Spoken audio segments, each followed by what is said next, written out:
उठ नाही, अजून किती झोपणार आहेस? नारू शेठ, हं? तुमच्यामुळे रात्रीची झोप पण नाही झाली. ए, तुला झोपेची पडले?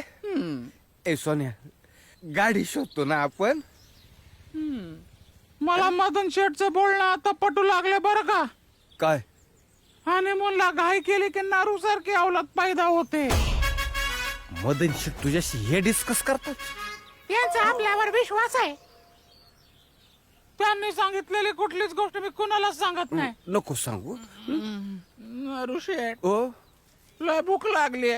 नाश्त्याला कुठं थांबायचं? हे चोरलंय आता. अरे इतकी काही खाणारा जगातला तोच एक बाप्या पाहिलाय मी. मला केळी खायला खूप आवडतं. ए, तू हे कोस न वळवता हे सांगू शकला असतास. उठ, मुगी आल्या, उठ. काळ्या की लाल? अरे पाय सुन्न पडलाय माझा. उठ उठ. जोर उठतच. तुमच्या पायाचं सोडा, पण मदन शेठना जर कळलं ना गाडीचं काय झालं, मग तुमचं काय खरं नाही.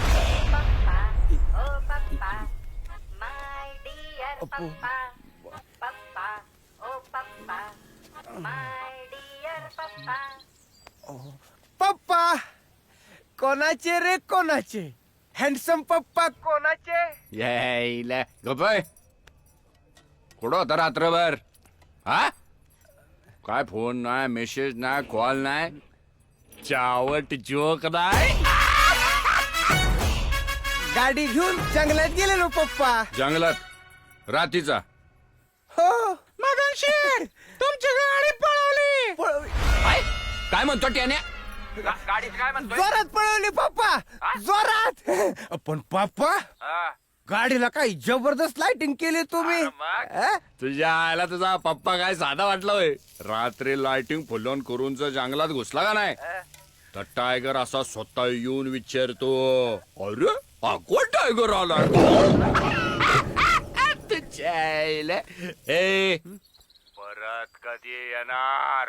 जोवर गाडी मी शोधत नाही. काय म्हणला? गाडी काय? नव्या कोऱ्या गाडीनं नवीन वाटा शोधत नाही तोपर्यंत रिटर्न नाही पप्पा. त्याच्या वाटा शोधतोय तिच्या आईला. काटा शोध, काटा त्यापेक्षा. हा, जरा शोध काटा दे रेटा.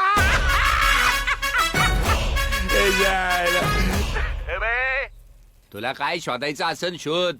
गाडी लावून दे पहिली. तू नाही आला तर चालन, गाडी पाहिजे. चला भोंडवे घराण्याची गाडी ती आलं लक्षात तुझ्या. आण कट कर आता, कट कर. डेटा खाऊ नको माझा. आलं लक्षात. चाल. कोणाचे रे, कोणाचे? हे असे पप्पा